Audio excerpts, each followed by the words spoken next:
Allah turunkan kemudian petunjuk pedoman berkehidupan supaya misi itu sukses dituntaskan.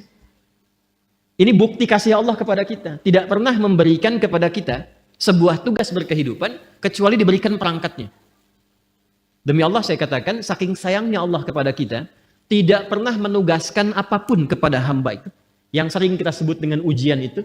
Jadi nggak mungkin setiap hamba itu diuji kalau tidak diberikan perangkat untuk menyelesaikan ujian itu. Jadi Allah tuh saking sayangnya, satu, menginginkan kita selalu tenang, senang, menginginkan kita terhormat. Jadi kurang sayang apa lagi? Kurang sayang apa lagi?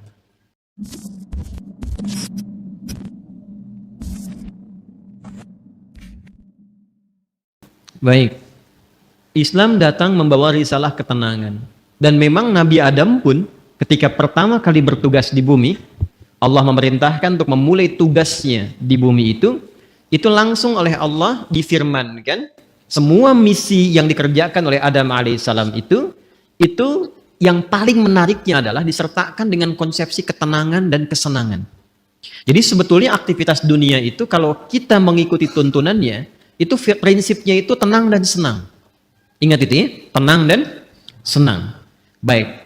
Itu ada di Quran surah kedua Al-Baqarah di ayat 38. Qulna bitu minha jami'a fa imma ya'tiyannakum minni huda faman tabi'a hudaya fala khaufun 'alaihim wala hum yahzanun. Sekarang misi dimulai, kata Allah, Adam, Hawa turun semua ke bumi. Misi dimulai. Karena Nabi Adam, kakek moyang kita, dan istri beliau, Sayyidah Hawa alaihissalam, ingat ya, Allah menciptakan manusia pertama itu Adam dan Hawa. Bukan Adam dan Hendra. Ingat ya? Adam dan Hawa. Jelas? Betul ya? Betul. Jadi begitu kemudian disampaikan, misinya diviralkan. Apa tujuan mencipta Adam dan nanti keturunan yang disebut dengan Bani Adam, disebutkan 7 kali dalam Al-Quran itu, fungsinya adalah di bumi terkait dengan ibadah. Quran surah ke-51 ayat 56, "Wa ma khalaqtul jinna wal insa illa liya'budun." Nanti pekerjaan ibadahnya bukan di langit. Yang di langit ada malaikat yang bertasbih, bertahmid, bertakdis. Nanti di ayat 30 terusannya ditemukan. Ya kan? Wa nahnu nusabbihu bihamdika wa nuqaddis lak. Ya kan? Ada yang di langit. Cuma tugas kita bukan di langit. Tugasnya di mana? Di bumi. Itu yang dimaksudkan Al-Baqarah ayat 30. Wa idz qala rabbuka lil malaikati inni ja'ilu fil ardi khalifah. Tugas kita memakmurkan bumi, tugas kita beribadah di bumi ini, karena tugasnya di bumi, maka Adam diturunkan. Ketika sudah siap, diturunkan ke bumi. Yang paling menarik, perhatikan kalimatnya. Fa imma ya'tiyannakum minni hudan. Maka tatkala misi dimulai itu, bersamaan dengan misi dimulai, Allah turunkan kemudian petunjuk pedoman berkehidupan, supaya misi itu sukses dituntaskan. Ini bukti kasih Allah kepada kita. Tidak pernah memberikan kepada kita sebuah tugas berkehidupan kecuali diberikan perangkatnya. Demi Allah saya katakan, saking sayangnya Allah kepada kita, tidak pernah menugaskan apapun kepada hamba itu. Yang sering kita sebut dengan ujian itu.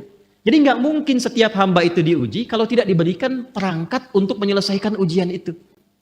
Bahkan yang paling rahman, karena itu sifat rahman hanya dilekatkan kepada Allah, tidak yang lain. Quran surah ke-17 ayat 110, Qulid'ullaha awid'ur rahman. Ya, ibu masih punya rahim.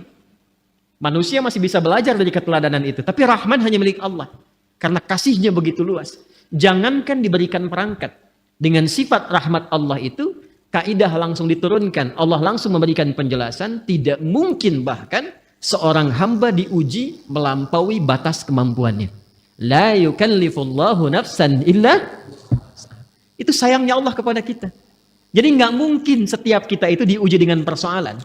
Apapun itu dalam kehidupan, kecuali kita memang punya kesanggupan menyelesaikan itu. Itu mesti yakin. Karena Allah yang sampaikan. Dan jangan diduga bahwa setiap orang yang duduk di sini tidak punya masalah, belum tentu. Ini wajah penuh persoalan semua gitu. Setiap kita punya persoalan yang berbeda-beda. Dan mesti yakin, ini kalimat pertama, dan secara psikologis, ini susah ditemukan dimanapun. Itu akan memberikan ketenangan pada jiwa kita. Jadi kalau bahasa psikologinya begini, ketika ada persoalan, katakan pada diri kita, kita pasti bisa menyelesaikan ini. Itu lebih menenangkan kepada jiwa dibandingkan membuat status. Kenapa harus aku ya Allah? Nggak akan selesai. Ingat ya, ujian tidak tuntas dengan menuliskan sebuah status. Tapi ujian bisa tuntas dengan membangun keyakinan kepada diri bahwa itu bisa kita sempurnakan. Lalu turunlah surah Al-Insyirah untuk memberikan kelapangan kepada jiwa. Inna ma'al usri yusra. Itu konsepsinya jelas. Jadi kalau sedang punya persoalan, katakan dulu pada diri kita. Insya Allah saya mampu mengatasi ini. Satu. Yang kedua, setiap masalah pasti ada solusinya. Kalau dipersingkat tuh begini bahasa singkatnya. Pasti selesai. Pasti selesai. Insya Allah. Itu kalimat ini, dua kalimat yang mahal ini, itu memberikan pengaruh kepada jiwa tuh luar biasa. Dan itu sangat mahal. Sangat mahal. Anda kalau konsultasi ke psikolog untuk dapat dua kalimat ini saja, berapa biaya yang dikeluarkan? Ya. Kan saya sering katakan kan, ketenangan itu kadang lebih mahal kan dibandingkan harta yang dimiliki. Orang untuk mendapatkan ketenangan itu mesti kadang merogoh kocek yang sangat luar biasa. Karena itu seringkali ketenangan itu tidak bisa dibandingkan dengan materi yang didapatkan. Masih ingat kan pertanyaan yang sering saya ajukan? Pilih mana? Kaya tapi gelisah atau miskin tapi tenang? Masih ingat 2 tahun lalu? Kaya tapi gelisah atau miskin tapi tenang? Coba. Nggak ada pilihan ketiga. Nggak mudah kan? Baik. Nah, karena itu konsepsi dasar, dalam kita berkehidupan itu mesti tenang. Saya kalau mengajar Andanya nggak tenang, nggak mungkin pelajaran bisa disampaikan. Saya pun kalau sedang tidak tenang, nggak mungkin bisa menyampaikan materi dengan baik. Ketenangan itu penting. Karena itulah ketika Adam mulai diturunkan ke bumi, kalimatnya. Faman tabi'a hudaya, fala khaufun. Fala khauf itu tidak ada kegelisahan. Apa lawannya gelisah? Tenang. Jadi konsepsi dasar keberhidupan di bumi itu sesungguhnya penuh dengan ketenangan. Dasarnya itu. Kapan ketenangan itu tiba? Faman tabi'a hudaya. Ketika petunjuknya diikuti.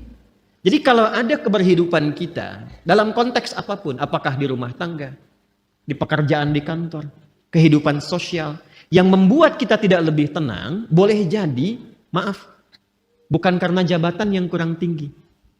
Mungkin bukan hartanya kurang banyak. Bukan karena gelar belum banyak terkumpul. Boleh jadi interaksi kita dengan pedoman yang telah Allah tetapkan itu belum tinggi. Coba keluarkan pedomannya. Kemudian walahum yahzanun. Dan tidak larut dalam kesedihan. Apa lawannya sedih? Senang. Harusnya keberhidupan di bumi itu konsepnya tenang dan senang. Mau di sini, senang. Mau di sana, senang. Di sini, di sana, di mana-mana. Itu memang konsep dasar berkehidupan. Kapan itu terjadi? Kapan? Bukan untuk disyairkan, dilirikan, tapi untuk dikaji. Ketika faman tabi'a hudaya, ketika pedoman itu diikuti. Karena itu, saking rahmannya Allah kepada kita dari sejak generasi Adam alaihissalam, kemudian berganti berketurunan, Adam, Hawa menyatu melahirkan keturunan. An-Nisa ayat yang pertama. Ya ayyuhan nasu taqu rabbakumul ladzi khalaqakum min nafsin wahidah wa khalaqa minha wa batha minhuma rijalan katsiran wa nisaa wattaqullaha alladzi tasaaluna bihi wal arham innallaha kana 'alaikum raqiba. Adam, Hawa, Quran surah 4 ayat 1 menyatu melahirkan keturunan lelaki dan perempuan. Lalu menyebar semuanya ini. Berbeda-beda tempat. Ya, boleh jadi beda RT, beda RW, beda kecamatan sampai beda benua. Bahkan sukunya bisa tidak sama. Dalam bahasa Arab perbedaan komunitas disebut dengan sya'bun, jamaknya disebut syu'ubun. Suku disebut dengan qabilah, kabilah jamaknya qabail. Maka turun Quran surah ke-49 ayat ke-13. Ya ayyuhan nasu, hei semua manusia yang berinteraksi dalam kehidupan. Jadi kalau disebutkan nas itu sifat manusia yang punya sifat sosial, akan butuh orang lain. Pasti berinteraksi. Kata Allah, hei semua manusia tanpa kecuali, yang dekat, menengah, ataupun jauh. Jadi yang merasa dekat dengan orang lain, dekat dengan Allah, atau menengah, ataupun tinggalnya di tempat yang jauh. Karena ya itu panggilan disebutkan 361 kali dalam Al-Quran, memanggil dengan semua jarak. Ayyuha, ayyunya munada, haknya tanbih. Ayyuha disebutkan 150 kali dalam Al-Quran, berfungsi untuk menguatkan dan mengingatkan. Kata Allah, saya tegaskan, saya ingatkan. Kalian semua itu, inna khalaqnakum min dzakari wa untha. Dengan keagunganku. Jadi, saking kita itu dinilai tinggi oleh Allah, Maka ayatnya dibuka dengan kata inna, menggunakan bentuk ta'zimun nafsi li ta'zimi sya'ni. Rumus cepatnya begini, rumus cepatnya. Jika ada dalam Al-Quran dibuka dengan kata inna, nanya panjang, tidak pendek. Karena ada inna. Jelas? Wal 'asr. Quran surah 103. Wal 'asr. Innal insana lafi khusr. Itu yang pendek. Innal insan. Ya, itu inna di situ huruf taukid. Inna harfu nasbin wa taukidin tansibul isma wa tarfa'ul khabara mabniyun 'alal fathi la mahalla lahu minal i'rabi. Itu gramatikal nahwunya. Tapi kalau ada panjang inna, maka itu gabungan dari inna pendek plus na panjang, singkatan dari nahnu. Rumus cepatnya, kalau dibawa ke Quran terkait dengan Allah, jangan diartikan jamak. Awas, ini ngaji ilmu balaghah, jangan diartikan jamak, nggak tepat kalau jamak. Ya, karena itu kita harus bahas dengan ilmunya. Maka di ilmu balaghah nanti itu ada kaidah begini, ada kaidah nanti disebut dengan huruf-huruf menunjukkan ta'zimun nafsi, menghadirkan keagungan zat. Keagungan zat. Nah, menariknya di Quran itu, Allah kalau sudah menampilkan keagungan zatnya, itu selalu menggunakan kata inna panjang untuk memberikan kesan bahwa informasi yang disampaikan begitu agung. Jadi ada yang istimewa di informasi itu. Nggak sama dengan yang lain-lainnya. Ada yang mahal nilainya. Istimewa sekali. Saking istimewanya, Allah menghadirkan keagungan zatnya untuk menunjukkan keagungan informasi yang disampaikan. Contoh. Tiap hari ada siang, ada malam ya. Sebelum kehidupan berakhir. Malam itu kan normal. Setiap berganti, sekarang malam. Kemarin ada malam? Ada ya? Baik. Malam itu bahasa Arabnya lail. Tapi ketika yang ada istimewa di malam itu, makanya pakai tak di ujungnya. Dari lail jadi lailah. Saya tanya begini. Kemarin saat Ramadan, ada malam yang istimewa nggak? Namanya malam apa? Lailatul Qadar. Baik ya? Kalau ada tak berarti istimewa ya. Coba lihat surahnya, surah ke-97. Bukankah ketika menyebutkan malam Al-Qadar itu di depannya pakai inna panjang? Inna anzalnahu fi, untuk memberikan kesan bahwa informasi yang disampaikan begitu istimewa. Nah, kita ini manusia itu bukan makhluk biasa. Ini makhluk istimewa, Pak, Ibu. Jadi jangan melihat diri kita itu sebagai sesuatu yang rendah, tidak. Allah murka itu. Ya, kita itu makhluk yang istimewa. Saking istimewanya, itu Allah sudah menyampaikan dengan kalimat yang sangat indah dan menghiasi kita dengan segala kemuliaan dari ujung kepala sampai ujung kaki. Itu mulia. Buka Quran surah ke-17 Al-Isra ayat ke-70. Walaqad karramna bani Adam. Tuh, ada lam, ada qad. Lamnya taukid, qadnya tahqiq. Ya, jadi qad itu bisa tahqiq, bisa takrib, bisa taukid. Walaqad karramna, dan aku tegaskan kata Allah, aku jamin. Dengan keagunganku kata Allah, aku berikan semua sifat-sifat kemuliaan pada semua anak cucu Adam. Jadi dari ujung kepala sampai ujung kaki itu kita itu mulia. Ingat, harus paham ini ya. Saking mulianya kita ini dijaga oleh Allah supaya semua bagian tubuh kita itu tidak berinteraksi dengan segala yang bersifat hina. Karena itu semua fungsi tubuh kita harus digunakan pada yang baik-baik, pada yang mulia-mulia. Untuk itulah kenapa ada ayat turun membimbing tentang bagaimana cara menatap. Jadi melihat saja diatur. Kalau binatang kan tidak diatur. Coba lihat, monyet kan segera dilihat kan? Halo? Kenapa jadi tegang begini? Coba keragunan. Lihat monyet. Monyet segala dilihat kan? Apa saja dilihat? Pisang dilihat. Kacang dilihat. Antum dilihat. Ibu-ibu mau pakai jilbab, mau nggak pakai jilbab, dilihat juga. Mau yang ada aurat, yang terbuka aurat, yang tertutup, dilihat juga. Itu siapa? Monyet. Saya ulang, itu siapa? Monyet. Jangan disalahkan. Ada ibu-ibu lewat misalnya aurat terbuka, dilihat. Wih, haram, nggak bisa, monyet kok. Karena kita bukan monyet, kita bukan binatang, maka diatur. Penglihatannya diatur, jangan melihat yang tidak mulia kata Allah, karena matamu itu mulia. Maka turunlah Quran surah Cahaya, surah 24 ayat 30 untuk laki-laki, ayat 31 untuk perempuan. Qul lil mu'minina yaghuddu min absar wa qul lil mu'minati yaghuddna min absar. Kata Allah, kamu itu makhluk mulia. Karena itu pandanganmu pun harus mengarah pada yang baik saja. Ketika yang dipandang itu nggak bagus, palingkan. Ghaddul basar itu bukan nggak boleh lihat. Ketika yang dilihat tidak layak, jangan dilihat. Gambar-gambar yang tidak elok, jangan dilihat. Tontonan yang tidak bagus, jangan dilihat.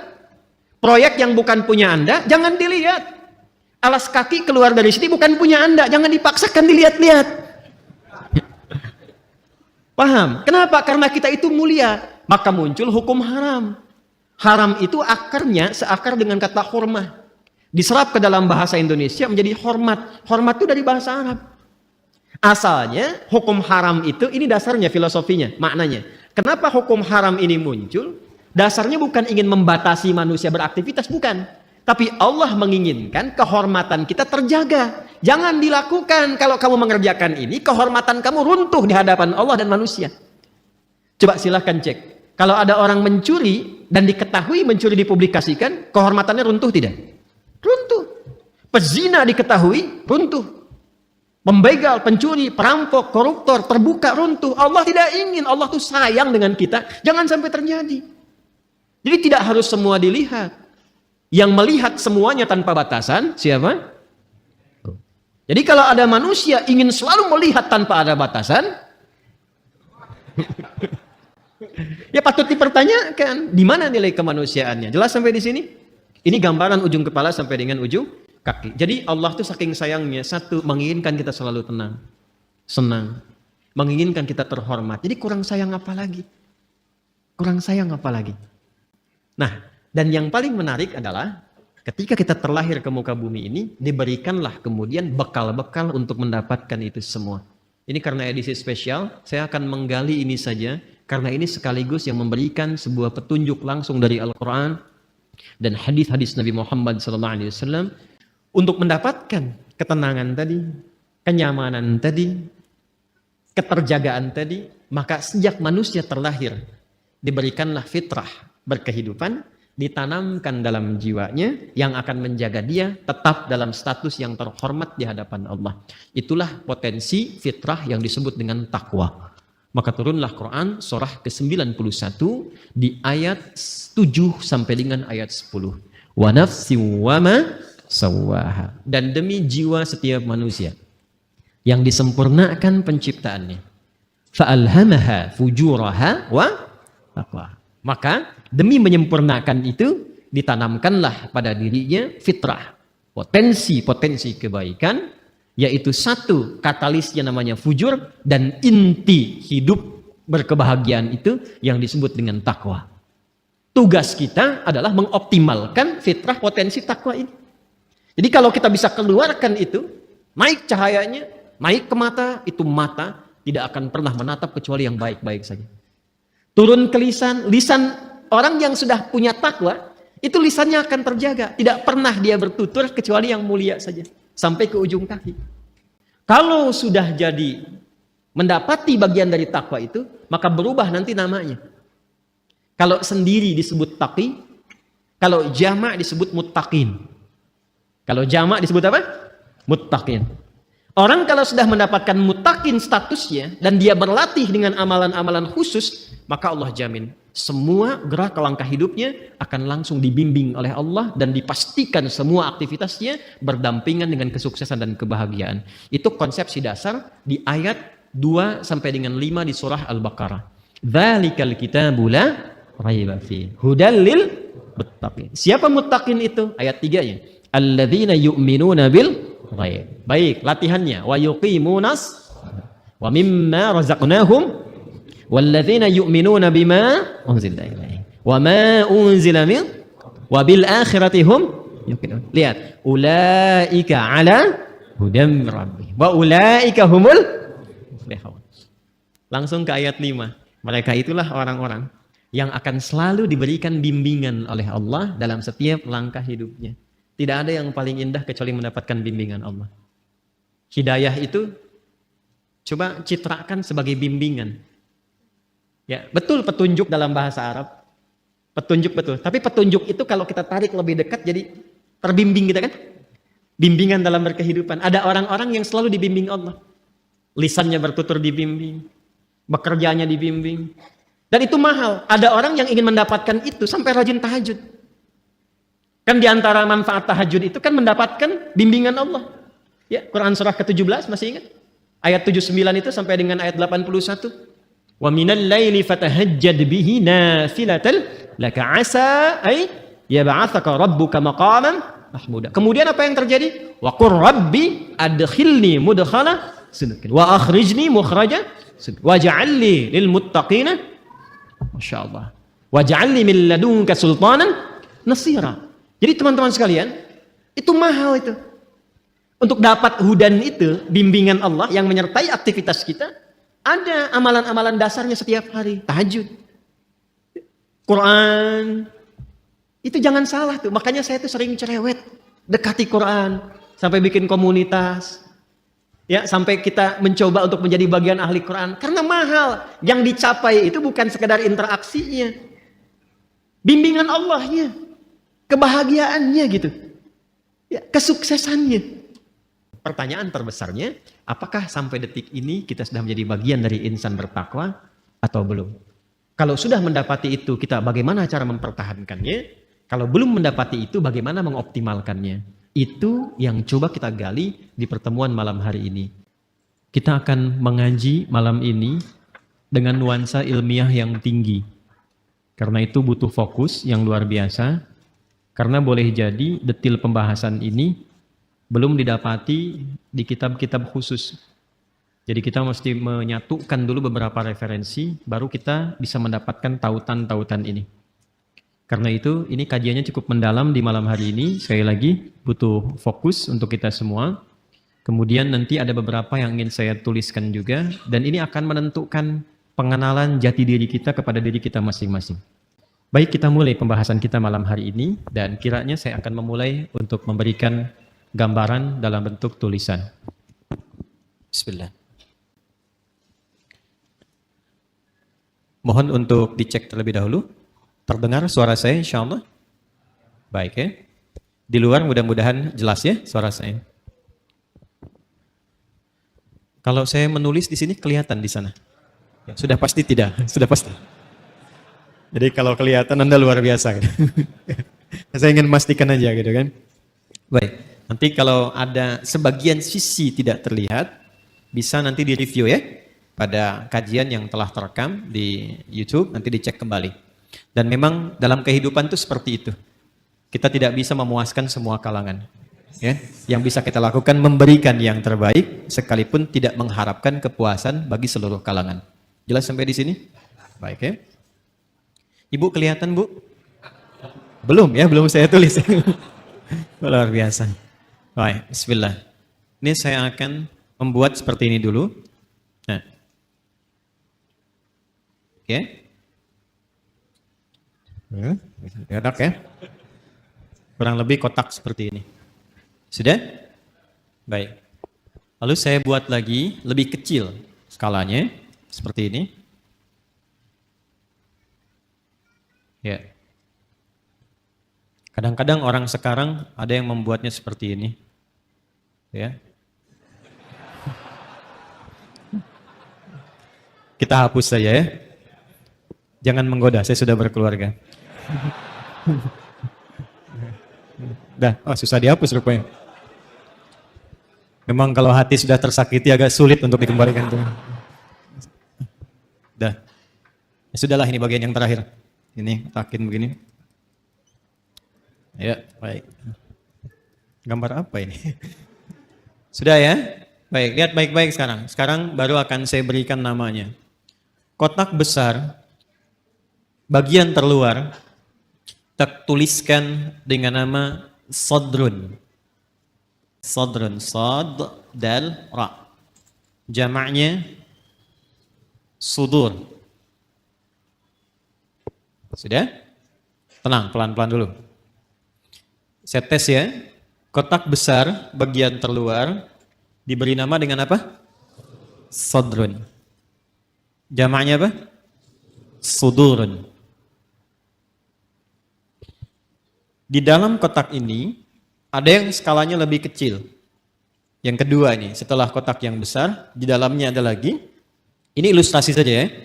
Saya buat kotak lagi, diberi nama qalbun. Qalbun. Jamaknya qulubun. Namanya qalbun, jamaknya apa? Qulubun. Baik. Pelan-pelan. Di dalam kotak ini ada yang paling kecil. Ingat, ada 3 ya. Ada 3. 1 sodrun, jamaknya sudurun. Kedua qalbun, jamaknya qulubun. Yang paling dalam ini namanya nafsun. Nafsun.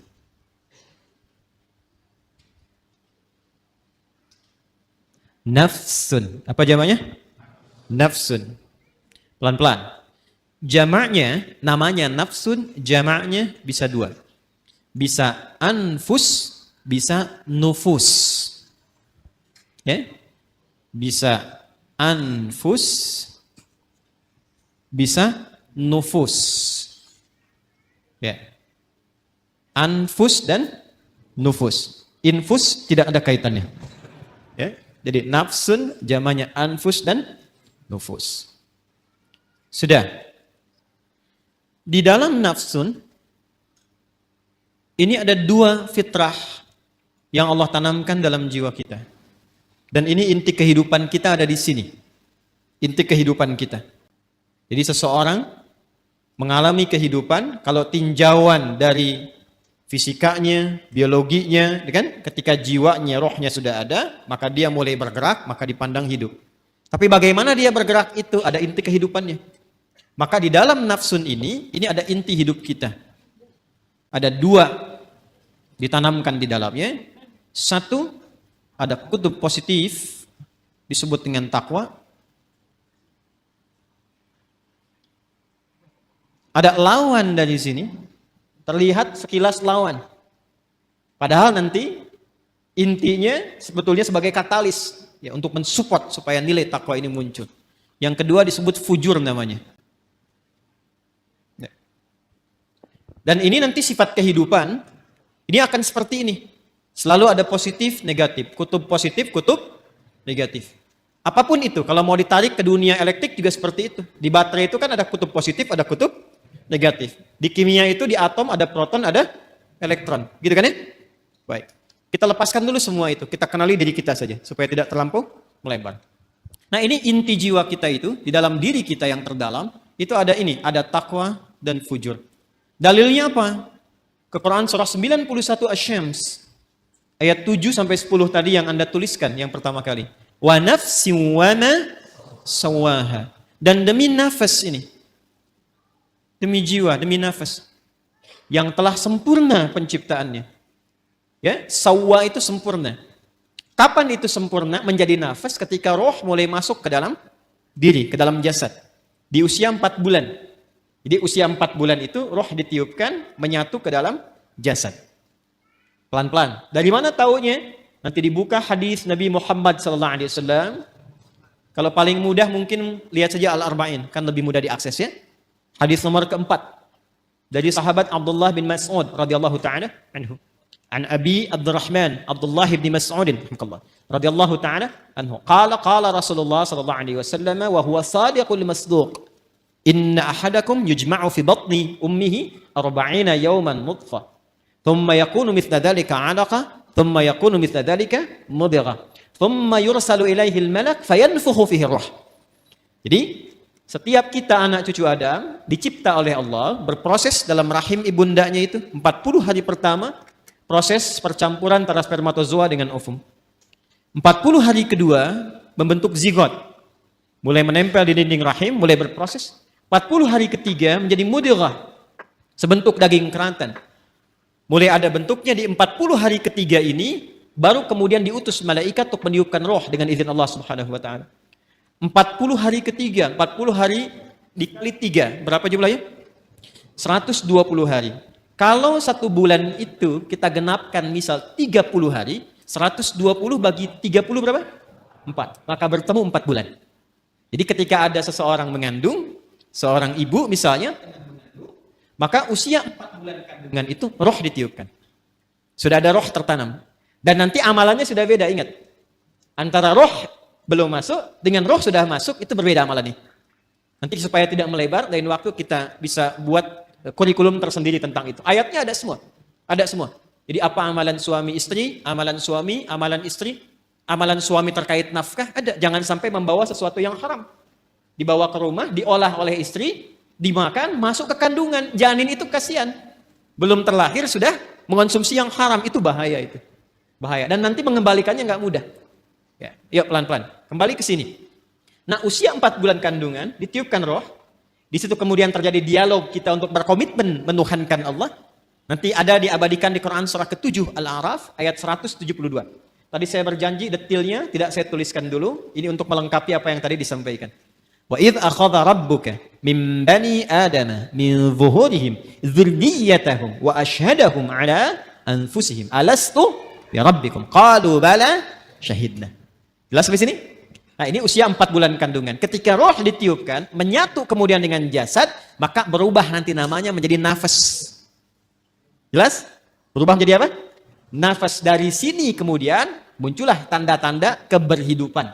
Makanya diserap ke dalam bahasa Indonesia dengan nafas. Seseorang dikatakan hidup bila masih ada tanda-tanda nafas. Itu dalam bahasa Indonesianya. Paham sampai sini? Nah, ketika sempurna itu, dari mana taunya? Roh masuk ke dalam fisik, kemudian sempurna penciptaan jadi nafas ini. Nanti lihat di Quran surah ke-15, ayat 28. Quran surah 15, Al-Hijr, ayat ke-28. Wa idh qala rabbuka lil malaikati inni khaliqum bashara min salsalim min hamaim masnun. Teruskan ayatnya. Fa idza sawaituhu. Nah, ini ada kalimatnya sawaituhu. Fa idza sawaituhu wa nafakhtu fihi min ruhi. Maka bila aku telah sempurnakan sawaituhu penciptaannya itu dengan cara meniupkan roh, sudah masuk ke dalam bagian tubuhnya itu, ya, maka mulai sempurna penciptaan berproses di situ. Kata sawaituhu itu asalnya dari kata sawwa yusawwi, taswiyatan. Ya. Ini asalnya ya nih. Jadi makanya kalau bersambung dengan dhamir kembali ke ya. Sawwaitu tu'nya ke Allah, dhamir anak, ya. Hu-nya kembali ke kalimat semula, ke bashar. Fa idza sawaituhu, maka bila makhluk manusia ini mulai akan masuk fase sempurna penciptaannya. Jadi kalau tampilan fisiknya disebut bashar. Nanti ada 5 nama ya. Agak lompat sedikit, manusia setidaknya disebut dengan 5 nama. Bashar 35 kali disebutkan dalam Al-Quran. Dan ini nama pertama saat diciptakan untuk memberikan info pada malaikat dan jin bahwa materi dan tampilan fisiknya nggak sama dengan malaikat dan jin. Di malaikat diciptakan duluan, baru kemudian jin. Kalau malaikat dari cahaya, kalau jin dari api, bukan sekedar api. Ya, api yang menyambar-nyambar. Makanya ayat 27-nya disebutkan jin dulu. Quran surah ke-15 ayat 27 itu jin dulu. Wal janna khalaqnahu min qablu min naris samum. Dan kalangan jin itu diciptakan sebelum manusia, bahan dasarnya api yang menyambar-nyambar, menyala. Manusia beda, disebut dengan bashar. Menunjuk pada tampilan kulit yang halus, secara fisikal beda dengan malaikat dan jin. Ini kata dasarnya sawwa nih. Ya, sempurna. Jadi ketika disebut sempurna itu, kalau rohnya sudah masuk ke dalam jasad. Ketika masuk itu menjadi nafas. Dari mana taunya? Tafsir ke Quran surah 91. Ayat 7 itu sampai dengan 8. Wa nafsin wa ma sawwaha. Dapat sawanya nih. Ya, dan demi nafas yang telah sempurna tertanam, sempurna, tercipta dalam jiwa itu, menyatu ke dalam tubuh kita itu, maka ketika sempurna itu terjadi, diilhamkanlah fa'alhamaha fujuraha wa taqwaha. Nah, jadi dalam jiwa setiap kita yang hidup itu ada inti kehidupan. Intinya di sini, fokus ini ya. Ini yang paling penting. Intinya ini, takwa ini. Jadi generator hidup kita itu ada di jiwa takwa. Kutub positifnya. Sederhananya, bahasa singkatnya, Jadi kalau kita gali terlalu panjang nanti, kecuali kalau mau ngaji sampai subuh. Mau sampai subuh di sini? Silakan, saya jam 9 selesai. Ini panjang nih, karena harus membahas 115 kata dalam Al-Quran. Nanti takwa disebutkan 115 kali dan derivasinya. Lawannya nafsu 115, jadi kalau mau bahas itu, mungkin bisa sampai subuh yang 2 hari ke depannya. Takwa secara singkatnya saja, adalah akumulasi setiap sifat-sifat kebaikan. Dalam istilah Al-Quran, sifat baik itu seringkali ditampilkan dengan diksi atau dengan kata khair namanya. Khair. Wah, ini kalau ngajinya agak dalam, agak panjang kita. Khair. Ada baik secara fisik, jasmaninya bagus, sehat, baik. Itu biasanya orang Arab menyebut dengan kata thayyib. Thayyib. Kata thayyib pertama ada di Al-Baqarah ayat 168. Ya ayyuhan nasu kulu mimma fil ardi halalan thayyiban. Jadi kalau kita mau makan, kata Al-Quran, coba cari bahan makan itu, bahan dasarnya dengan cara yang legal. Jangan melanggar hukum. Jangan mencuri, jangan korupsi, jangan merampok, membegal, mengambil hak orang lain, jangan dilakukan. Kalaupun sudah dapat dengan cara yang halal, maka cari yang dikonsumsi itu yang menyehatkan untuk tubuh. Jadi tidak semua yang diinginkan itu mesti dimakan. Ini satu kalimat ini kalau benar dipraktekkan, insya Allah tubuh kita itu sehat. Jadi kata Al-Quran kalau mau makan, cari yang menyehatkan. Boleh, silahkan. Mungkin variasi menunya ada. Tapi sekiranya tidak menyehatkan, tidak harus dikonsumsi. Jelas ya? Itu indah sekali. Sehingga membuat tampilan fisik kita itu sehat. Sambal, bagus. Tapi sambal satu baskom, tidak bagus. Membuat fisiknya sehat, kuat, itu namanya apa? Thayyib. Tapi kan tidak semua yang fisiknya sehat itu, sifatnya juga sehat. Kan ada orang-orang yang tampilannya bagus, rapi, bersih, fisiknya kuat, tapi sifatnya kan nggak baik juga. Kan ibu tahu ya, Bang Thayyib itu. Dia kan sehat sebetulnya kan, fisiknya kuat. Tapi 2 kali puasa, 2 kali lebaran, pulang-pulang. Ada apa itu? Ah, sekarang banyak yang fisiknya bagus, berdasi, berjas, tapi pencuri juga, ya, penipu juga, ya. Dan turunan-turunan yang lainnya. Kita tidak menginginkan itu. Ketika kebaikan fisik diiringi dengan kebaikan sifat, maka sifat itu disebut khair namanya. Khair. Nanti ada 6 ya. Ini untuk informasi saja cepat, karena kita nggak mau bahasin terlalu jauh. Ada thayyib, ada khair, ada ma'ruf, ada ihsan, ada salih. Yang ke-6 ada birrun. Ya. Nanti lain waktu kita bisa turunkan kalau sedang membahas itu. Ya. Sekarang kita beralih ke sini saja dulu, ke khair. Jadi khair itu semua jenis-jenis sifat yang kita nilai baik. Jujur baik tidak? Itulah khair. Sabar baik? Baik, sabar. Rendah hati, tawadhu. Jadi semua sifat-sifat baik itu ada di sini. Karena itu yang paling menarik, masyarakat di zaman jahiliyah yang kehilangan sifat-sifat baik itu, sehingga seakan tidak mengenal sifat baik. Yang kaya ada. Tapi karena tidak kenal sifat baik, kekayaannya digunakan pada yang tidak baik. Yang pintar ada. Tapi karena tidak mengenal sifat baik, kepintarannya digunakan untuk berbuat yang tidak baik. Karena itu di zaman jahiliyah komplit semua. Pezina banyak. Pemabuk ada. Pembegal komplit. Bahkan sekampung begal semua ada. Di kota Ghifar itu. Ya, ada semuanya. Tapi ketika Allah Subhanahu wa taala menghendaki memilih Rasulullah sallallahu alaihi wasallam, memberikan pencerahan, membawa risalah Rabbaniyah dengan Al-Quran itu, maka Alhamdulillah berhasil merubah, mentransformasikan dari masyarakat jahiliyah, dikenalkan sifat-sifat baik lewat Quran itu. Ditunjukkan, dibimbing. Sehingga berubah. Kebayang nggak teman-teman sekalian? Enggak kan? Kan belum saya sebutkan. Dari yang tadinya itu keras, preman, jadi kekerasannya dialihkan pada ketegasan. Sehingga dibawa kemanapun jadi berkeadilan. Yang tadinya itu seorang yang royal, ya, dibawa kepada sifat-sifat sedekah, jadi senang berbagi. Yang tadinya angkuh, jadi tawadhu. Sehingga ketika mereka pun kemudian ikut Nabi ke Yathrib, Yathrib itu satu tempat yang sangat tertinggal jauh, ekonominya resesi, di bawah resesi, kencang lah. Konflik sosialnya tinggi. Aus Khazraj itu 6 abad belum pernah selesai pertikaiannya. Dibawa risalah ke sana, sifat-sifat ini muncul, jadi berubah menjadi suasana kota yang tercerahkan. Semua sifat baik ada di situ dan kisahnya viral. Sampai viral ke seantara wilayah Jazirah Arab, sehingga kalau orang mengatakan ada orang jujur di mana? Di sana tuh, Yasrib itu. Kalau mau cari orang paling tawadu, ada di sana tuh.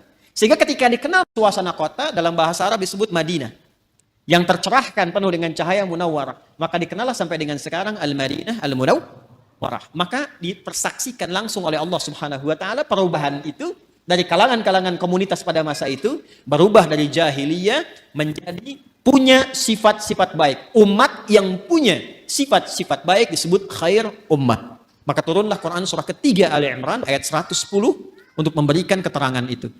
Kuntum khaira ummatin ukhrijat lin-nasi ta'muruna bil ma'ruf wa tanhauna 'anil munkar wa tu'minuna billah. Yang ingin saya katakan, kumpulan semua sifat-sifat baik ini kalau kita kumpulkan, akumulasinya itu ada di takwa di sini. Karena itu setiap manusia yang terlahir itu punya kecenderungan berbuat baik, siapapun dia. Itu diantara fitrah. Nah, ini yang disebut fitrah tuh ini. Jadi kembali ke fitrah itu kembali ke sini. Ya, kembali ke fitrah, kembali ke sini. Menjadi lebih meningkat, tereksplor jiwa takwanya. Apa di antara fitrah itu? Yang pokok 2.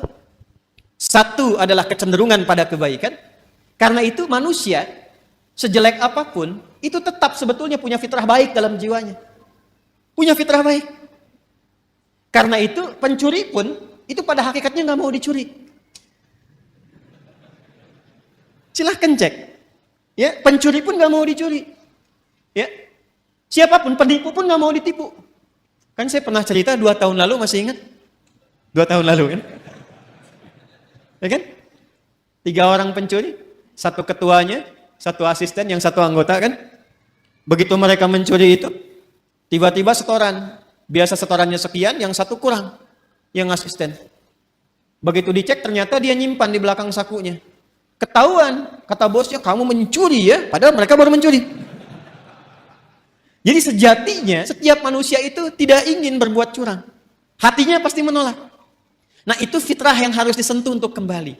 Karena itu saya tidak terbiasa untuk mencela misalnya. Ya, yang sudah tercela itu nggak harus dicela lagi.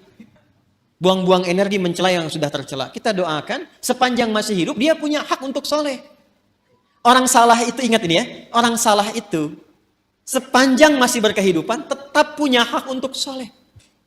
Karena itu kita kewajibannya membantu dia untuk menemukan haknya itu. Jadikan jembatan diri kita. Kadang-kadang fikih dakwah itu bisa lebih bermakna dibandingkan dengan fikih-fikih terapan syariat. Jadi kadang-kadang yang didahulukan tuh fikih dakwah dulu, bukan hukum dulu secara fikih syariat. Contoh misalnya, di samping masjid ada orang Islam. Misal, di masjid manapun misalnya, ada orang Islam, tetangga masjid, dekat masjid. Ilustrasinya, ini masjid misalnya, di sini rumah, ya jarak 5 meter, ini speaker masjid ke sini misalnya. Ya. Sepeda ada, motor ada, mobil ada. Tapi masih belum mau ke masjid. Tetangga masjid mengaku beriman, nggak mau ke masjid. Apa hukumnya? Oh, bakar rumahnya. Enggak. Ya. Nah, sebelum kita berbicara hukum haram, hukum halal, hukum ini itu, kita baca dulu dengan fikih dakwah. Hukumnya ajak dia ke masjid. Paham? Minimal kita doakan dalam sujud. Masih ingat 2 tahun lalu? Selalu begitu kan kisahnya kan? 2 tahun lalu saya pernah cerita kan? Ya, 1 kali di satu tempat komplek bagus, tapi bukan di sini. Jangan khawatir warga di sini, bukan di sini. Sebelum saya ke sini. Ada cerita, Ustaz, komplek ini mewah bagus. Tapi warganya muslim belum senang ke masjid, sehingga safnya itu sedikit gitu.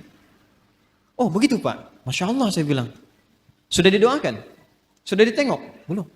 Kalau begitu begini Pak. Besok Bapak beli buah. Habis subuh, libur, ya, Sabtu, dari masjid bawa buah, mampir ke rumahnya dia. Yang muslim itu yang belum ke masjid.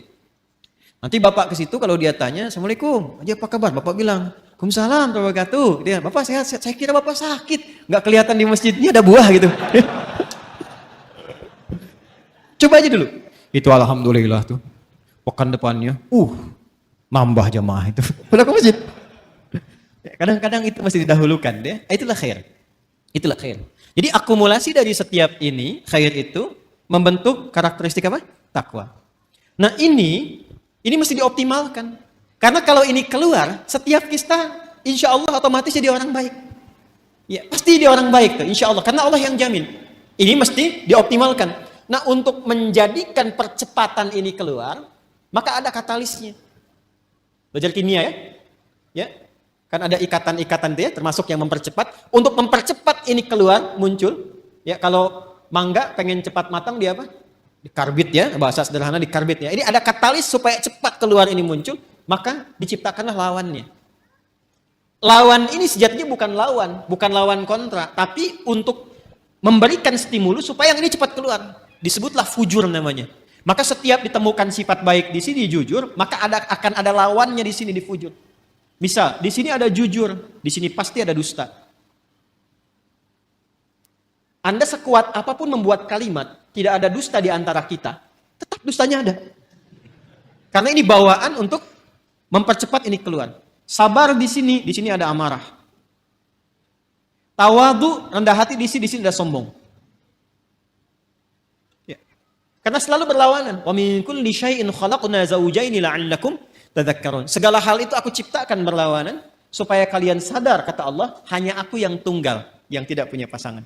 Itu ada di Quran surah 51 ayat 49. Nah, konsepnya begini. Teruskan. Wa nafsin wa ma sawwaha fa'alhamaha fujuraha wa taqwaha. Nah, konsep dasarnya ayat 9-nya. Kalau kita bisa mempraktekkan ini, insya Allah lebih damai, lebih tenang, lebih bahagia. Walaupun mempraktekkan tidak semudah mengucapkan.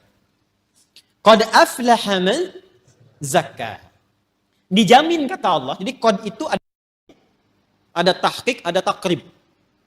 Takrib itu untuk mendekatkan sesuatu. Jadi kalau informasi ada pakai qad berfungsi takrib, artinya momennya sudah dekat. Misal, kan kalau mau salat ada iqamah ya? Qad qamatis salatu qad qamatis salah. Nah, dengar itu? Dengar ya?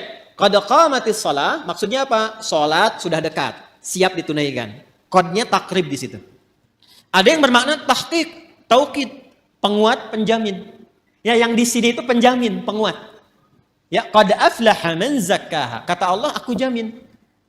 Orang akan mendapatkan atau cenderung lebih bahagia, lebih sukses, lebih nyaman hidupnya, zakkaha bila mampu menyucikannya. Ini mahal sekali kalimatnya. Teman-teman, ikhwan, ibu dan bapak, mencuci, tahu mencuci? Sudah pernah nyuci kan? Mencuci, misal, mencuci pakaian, baju. Kalau ada orang mencuci baju, maaf, yang dibuang itu kotorannya atau bajunya? Kotorannya, yakin ya? Bukan bajunya kan? Oh ya. Jadi kotorannya. Supaya apa dicuci? Bersih. Apa lawannya bersih? Kotor. Masya Allah. Jadi kotor itu diciptakan oleh Allah bukan untuk menjadikan tampilan kita kotor, bukan. Tapi untuk menampakkan kebersihan. Sebab gak mungkin ada bersih kalau gak ada kotoran. Jadi filosofi kotor itu bukan untuk menjadikan kita menjadi kotor, bukan. Tapi supaya bersihnya tampak. Sebab kalau nggak ada kotornya ngapain dicuci? Jelas ya? Nah, jadi ini poinnya. Jadi cara membacanya itu, ini kalimatnya tinggi. Makanya dibacanya nanti pakai isti'arah di balaghah. Membacanya tinggi sekali. Jadi mencuci itu bukan bermaksud menghilangkan jiwanya. Bukan. Bukan menghilangkan pakaiannya. Tapi ditampakkan lawannya ini supaya yang bersih muncul. Gelas bisa dilap. Kapan dilap? Kalau kelihatan ada debunya. Wajah dilap-lap. Kenapa? Karena ada kotoran yang tampak di wajah. Kalau nggak ada yang kotor, ngapain dilap? Jelas ya? Baik. Nah ini cara membacanya, terapkan ke sini. Amarah itu diciptakan bukan ingin menjadikan seseorang itu pemarah, bukan. Tapi supaya sabarnya muncul. Sebab kalau marah nggak diciptakan, bagaimana sabar bisa muncul? Tuh, kan? Di luar nggak tahu tuh. Ya, coba deh begini. Maaf ya, ibu nanti bu, suami pulang dari kantor ke rumah nih. Pokoknya nggak ada apa-apa, nggak ada hujan, nggak ada angin, nggak ada macam-macam, nggak ada permasalahan. Begitu buka pintu, Assalamualaikum, ibu jawab Waalaikumsalam, ibu langsung bilang, sabar ya Pak, sabar gitu. Kira-kira respon pertama apa yang akan ditampilkan oleh suami? Mama sehat. Nggak mungkin kan itu muncul, kecuali ada amarah dulu, baru sabar muncul. Jadi ternyata sabar itu bisa muncul kalau amarahnya sudah keluar. Maka cara memandang setiap persoalan itu paling gampangnya, ingat ya, tadi saya katakan mudah diucapkan, tapi juga tidak mudah untuk dipraktekkan, perlu berlatih. Ketika ada sesuatu yang tidak disukai, cepat cari lawan yang disukai. Karena fujur itu ditampilkan supaya takwanya muncul. Jadi kalau sekiranya Anda melihat berita, mendengar misalnya, ya, ada yang berdusta, tandanya kita harus jujur. Ada yang sombong, tandanya kita harus rendah hati. Ada yang cemberut, lawan cemberut apa? Senyum. Ada yang menangis, lawan menangis apa? Ibu pulang ke rumah, datang suami. Suami lihat istri sedang cemberut. Ya kan? Waalaikum. Ini ada gelang baru 1 kilo. Oh. Biasa. Tapi kan ini nggak mudah. Apalagi kalau ada persoalan-persoalan hikmah, kadang-kadang nggak seperti itu pula. Tapi ini standarnya. Jadi yang saya ingin katakan adalah, itu di takwa semua sifat baik. Yang fujur itu katalis, stimulusnya supaya cepat naik. Persoalannya apa? Persoalannya, kalau fungsinya itu tidak sesuai seperti yang Allah tetapkan. Jadi keluar dari fungsi. Nah ini yang diinginkan oleh setan. Setan itu, sejak mula dia mengajukan proposal untuk menggoda anak cucu Adam dan ikut turun ke bumi, dia sudah mengajukan permohonan kepada Allah untuk menggoda, memanfaatkan sifat fujur supaya dia berdiri sendiri, bocor, keluar punya jalur sendiri. Yang seharusnya mensupport takwa muncul, dibikin bocoran di sifat fujur itu supaya keluar sendiri punya jalur. Itu ada di Quran surah keempat An-Nisa ayat 118. Ya. La'anahullah. Kemudian dia berkata, waqala la'attakhidanna min 'ibadika nasiban mafruḍa. Coba Pak, lihat. Nanti kalau ngaji lagi bawa mushaf ya. Ya, Quran surah keempat ayat 118. Paling kanan tuh agak ke bawah. Setan dilaknat oleh Allah, lantas dia mengajukan permohonan. Ya Allah, perkenankan aku. Ya, berikan aku kesempatan untuk membuktikan aku lebih hebat dibandingkan dengan Adam, katanya. Selalu begitu. Caranya bagaimana? Aku ingin menggoda, memberikan sebuah jalan baru secara halus supaya satu bagian dari 2 bagian fitrah manusia itu, ya, aku berikan jalur sendiri supaya keluar. Dan dari situ muncul kemudian maksiat, keluar bergeser. Bergeser dari jalur yang benar itu disebut dengan fusuk, ya, pelanggarannya disebut dengan asa, sifatnya disebut dengan maksiat. Maka dibuatlah oleh setan itu sebuah jalur baru, ya, dengan cara yang halus, seakan-akan tak terasa, kayak air meresap tiba-tiba basah, gitu. Dalam bahasa Arab disebut dengan was-was. Maka dia masuk dari jalur ini, dari atas, sudur. Alladzi yuwaswisu fi, masuk lewat sini, menghembuskan penyakit ke kolbu juga, ya. Kemudian tembus ke sini ke nafas, jalurnya ke sini ke fujur. Perhatikan, fokus baik-baik. Yang seharusnya bersifat begini menjadi katalis, dibikin jalur sendiri keluar ke sini. Sehingga apa? Ini amarah yang seharusnya mensupport sabar, dia keluar sendiri ke sini. Ya, kalau bahasa apa Rusianya tuh ujuk-ujuk ya. Ya. Ujuk-ujuk marah aja gitu, ya. Ini ke sini nih. Jadi ini keluar nih. Jadi kalau dia keluar sendiri, akhirnya menjadi sifat mandiri yang jelek, yang buruk, ya, yang buruk. Sesuatu yang buruk itu dalam bahasa Arab disebut dengan su namanya. Apa? Su. Jadi ini mandiri dikeluar nih, dusta keluar sendiri, amarah keluar sendiri. Maka dia keluar dari fujur ini kepada nafas. Keluarlah dari sini ini su. Jadi setan memberikan was-was, memerintahkan itu ammar. Ya, kalau memerintahkan kepada sifat ammarah, berkali-kali terus begitu. Maka muncullah Quran surah ke-12, Yusuf ayat 53. Tadi Anda tuliskan. Ya. Untuk menggambarkan itu, wa ma ubarni'u nafsi, innan nafsa la ammaratum bisu. illa ma rahima rabbi.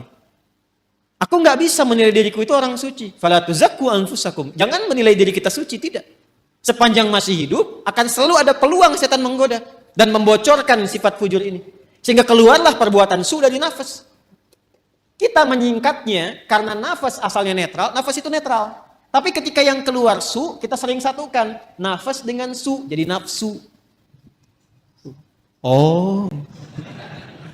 Ini kan bahasa kita saja ini. Asalnya begitu. Padahal nafas itu netral tadinya. Ya, nafsu itu netral. Cuma kenapa menjadi negatif? Karena ini yang dimaksudkan. Su keluar dari sinilah, ammaratun bisu. Keluarnya dari sini. Ini yang menjadikan kadang-kadang manusia alih-alih dia jujur, kemudian dia berdusta. Alih-alih dia tawadhu, kemudian dia sombong. Penyebabnya itu. Ya, penyebabnya itu. Ini yang menjadikan dalam jiwa kita selalu ada pergolakan. Ya, selalu ada pergolakan, nggak pernah berhenti, nggak pernah selesai. Ini pun Anda keluar dari sini, itu nggak selamanya langsung pada satu tujuan. Pasti akan bergolak dulu nih. Ya, ini masih macet, tar aja dulu sini dulu gitu kan. Cepat pulang, gini, macam-macam tuh. Ya, akan ada selalu seperti itu. Nah, sesuatu yang bergolak, tidak pernah tenang pada satu keadaan, itu bahasa Arabnya disebut dengan kolbun. Dari kata koluba yaqlabu. Sesuatu yang senantiasa bergolak. Karena itu tempat bernaungnya nafas disebut dengan kolbu. Untuk memberikan kesan bahwa di dalamnya selalu ada pertarungan antara nilai-nilai kebaikan diakumulasi oleh takwa dengan bisikan-bisikan setan yang membuat fujur itu mandiri untuk keluar. Apakah Allah membiarkan begitu saja? Tidak. Allah punya sifat Rahman, punya sifat Rahim, dan rahmat Allah kepada hambanya itu tidak bisa dinilai. Saking luasnya. Saking luasnya. Maka saking sayangnya Allah kepada kita, ditetapkanlah dua hal. Dan ini yang betul-betul kita jaga. Betul-betul kita jaga. Untuk bisa mengoptimalkan takwa ini, sekaligus menekan supaya fujurnya tetap ada fungsinya. Kalau bisa kita kerjakan dan optimalkan dua hal ini, maka tidak ada tempat bagi setan untuk membangun celah pada jiwa kita. Satu, secara fitrah, Allah tugaskan malaikat untuk mensupport jiwa takwa itu. Jadi ada malaikat yang bertugas juga mendampingi kehidupan kita, yang diantaranya memberikan dorongan-dorongan pada kebaikan. Karena itu menariknya, malaikat disebutkan 88 kali dalam Al-Quran, setan disebutkan 88 kali. Dan itu akan selalu bertarung, bisikan-bisikan itu. Nah,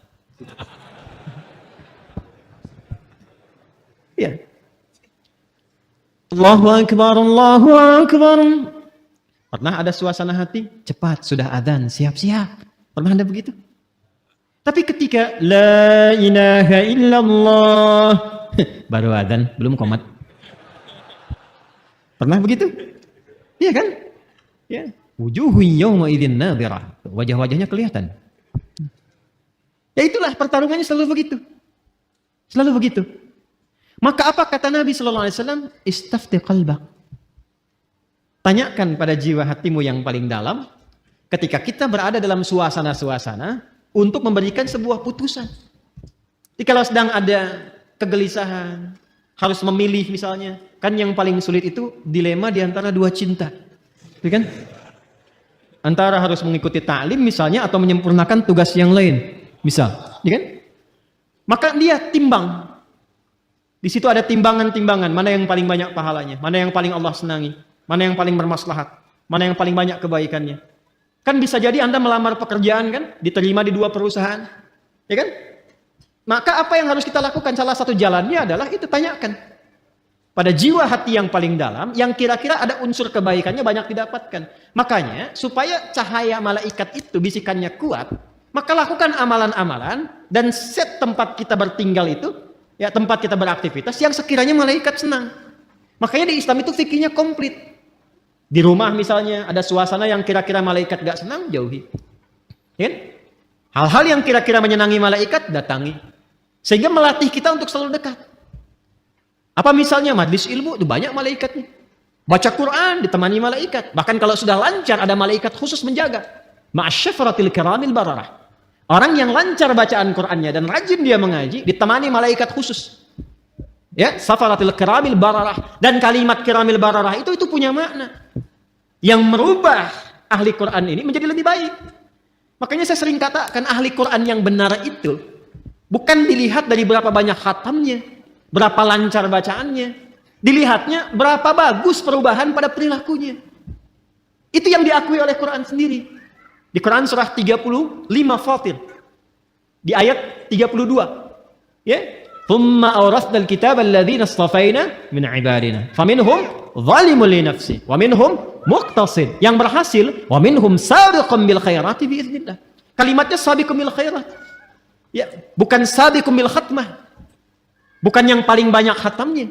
Walaupun khatam itu bagus, ingat, yang saya maksudkan bukan tidak menginginkan khatam, bukan. Khatam itu bagus, hafal itu bagus, sampai hafal nomor, posisi, ini itu, tapi itu menjadi tidak bernilai tatkala tidak merubah perilaku. Itu ukurannya itu. Saya sering katakan, kalau ada orang menghafal Quran atau sekolah di ma'had Quran tidak merubah perilakunya lebih baik, ada yang salah dengan cara dia menghafal. Itu gambaran pertamanya. Karena itu ketika orang-orang ini istiqamah dalam kebaikan, maka apa yang terjadi? Di surah Fussilat itu kan ayat 30, "Tsumastaqamu tatanazzalu 'alaihimul malaikatu alla takhafu wa la tahzanu wa abshiru bil jannati allati kuntum tu'adun. Nahnu awliya'ukum fil hayatid wa fil akhirah." Sudah, hidupnya enak. Karena Allah yang akan menyelesaikan semua urusan-urusannya. Dikirimkan malaikat menjaga. Itu ayatnya. Kalau sudah konsisten dengan amalan itu, malaikat turun. Dan perkara konsisten ini mahal. Kan saya sering katakan, itu untuk konsisten, kita butuh 9 tahapan kan. Consist 1, consist 2, consist 3, consist 4, sampai konsisten. Tahapannya apa? Nah, ini amalan yang kedua. Amalan kedua. Maka untuk meningkatkan potensi takwa itu,